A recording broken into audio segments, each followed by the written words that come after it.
ডেটটা হয়েছে 29 এপ্রিল। আজকে হয়েছে পূজার আশীর্বাদ। সো দেখতে দেখতে চলে আসলো দিনগুলি, আরও কি বলবোই, খারাপও লাগতেছে, মানে ও চলে যাবে। বাট আজকে আমি প্রেজেন্ট ছিলাম না আশীর্বাদের দিনে।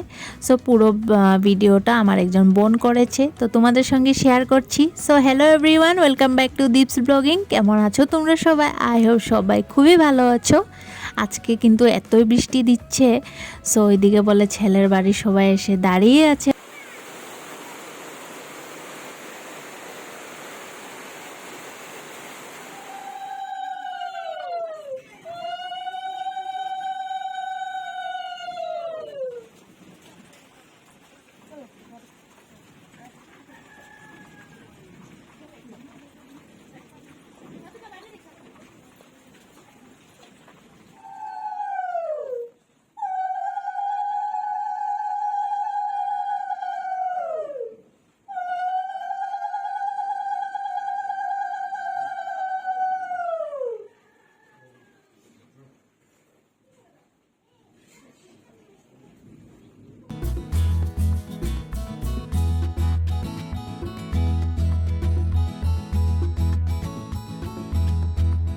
সবাই তো বলে আশীর্বাদে যদি বৃষ্টি পড়ে তবে বিয়েতেও বলে বৃষ্টি থাকে। সো সেটাই দেখবো যে পূজার বিয়েতে বৃষ্টিটা থাকে কি না। তবে আমি ভাববো যে হ্যাঁ, এখনও এইসব জিনিস সত্যিকারেরই হয় আরও।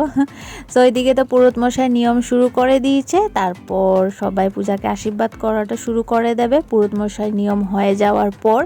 তো সেটাই আরও দেখতে দেখতে দিনটা মানে কাছেই এসে গেল, আর এতটাই খারাপ লাগছে কি বলবো তোমাদেরকে। চলে যাবে পূজা, আর তো কই আমরা টাইম স্পেন্ড করতে পারবো। সত্যি দেখতে দেখতে মানে বিয়েটা এসেই গেল। তো সেটাই আর অনেকটা বেশি খারাপ লাগতেছে। পূজা, আমি সুপ্রিয়া, তো তোমরা তো দেখে দেখে আসতেছ মানে সব ব্লগে যে আমরা একসঙ্গে ঘুরতে ঘুরতে যাই। আর আমরা তো কলেজ ফ্রেন্ড, অনেকেরই থাকে না কলেজ মানে শেষ হয়ে যাওয়ার পর ফ্রেন্ডশিপটা থাকে না, হয়তো ভেঙে যায়, হয়তো কথা কম হয়। বাট আমাদের সেরকমটা কখনোই হয়নি। আমরা সবসময় একসঙ্গে ছিলাম, আর যেহেতু মানে আশেপাশে বাড়ি আমাদের, তার জন্য আরও আমরা সবসময় ঘুরতে ঘুরতে যেতাম। মানে এইসব আরও মনে পড়লে মানে খারাপই লাগবে। মানে যেটাই হোক, বিয়ের পর তো সবাই লাইফটা একটু চেঞ্জেস হয়ে যায়, কেন একটা সংসার হয়ে গেলে আর কোথায় ওর সেরকমটা টাইম পাওয়া যাবে। তো সেটাই আরও এগুলো মানে ভেবে ভেবে এতটাই খারাপ লাগতেছে আরও। আর কালী পুজোর সময় আমরা একসঙ্গে থাকি, এবার তো কালী পুজোতেও থাকবে না, আরও বেশি খারাপ লাগবে। সো এখন এই যে হলো পূজার শাশুড়ি, এখানে পূজার শাশুড়ি আর শ্বশুর এখন পূজাকে আশীর্বাদ করছে।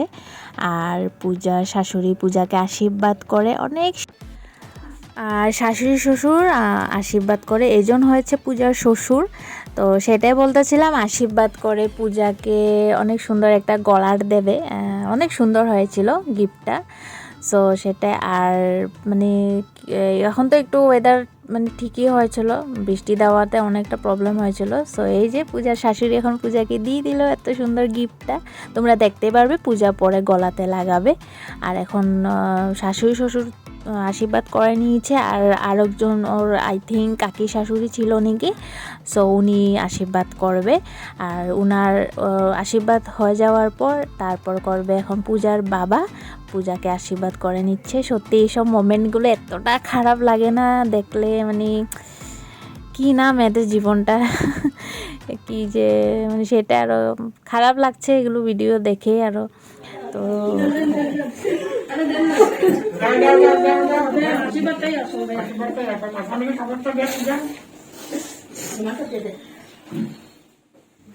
এখন পূজাকে আশীর্বাদ দিচ্ছে সুপ্রিয়ার মা। সুপ্রিয়ার মা আশীর্বাদ হয়ে যাওয়ার পর দেবে বড় মেয়ে, এইজন হয়েছে পূজার বড় দিদি, মানে পূজার জেঠুমনির বড় মেয়ে। সো বড় দিদির দেওয়ার পর তারপরে দেবে পূজার জেঠুমনির আই থিঙ্ক 2 নম্বর না 3 নম্বর দিদি হবে ওর, আমি ঠিক ভালো মতো জানি না। সো ওই দিদি দেওয়ার পর তারপরে দেবে পূজার দাদা, এই জন্য হয়েছে পূজার জেঠিমনির ছেলে। সো আশীর্বাদ তো করা হয়ে গেছে সবার। সো এখন আশীর্বাদ হয়ে যাওয়ার পর তারপর সুপ্রিয়া চলে আসবে। সুপ্রিয়া এসে একটু পূজাকে আবার একটু মানে ঠিকঠাক করে দে। এই যে পূজার দেওয়া শাশুড়ি গিফটটা পূজা পরে নিল গলাতে, আর এতই দারুণ লাগছিল দেখতে। সুপ্রিয়া আশীর্বাদের সময় ছিল না, ওর ডিউটি ছিল, তার জন্য ছিল না। সো পরে দিয়ে চলে এসেছে। সো এসে একটু পূজাকে আবার ঠিক করে দিল শাড়িটারি, কেন কি একটু সুন্দর করে ওর ফটো ক্লিক করবে তার জন্য। আর এখন সবাই খেতে বসে যাবে। সো এই যে হয়ে গেল, আমাদের বৌমা এখন শাশুড়ি শ্বশুরকে খাবারগুলো দিয়ে দিচ্ছে। সো এখন সবাই খাওয়া দাওয়াটা করে নেবে।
আমাদের বৌমা কি হাসি মুখে, বাপরে!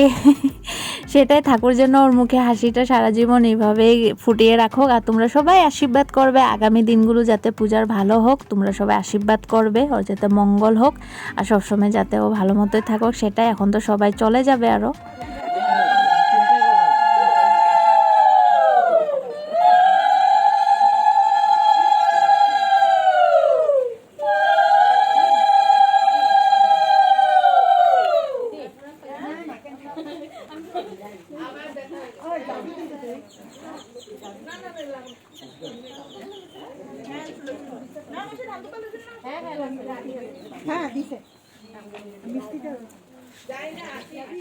সো চলো গাইস, আজকের ব্লগটা তবে এই পর্যন্তই ছিল।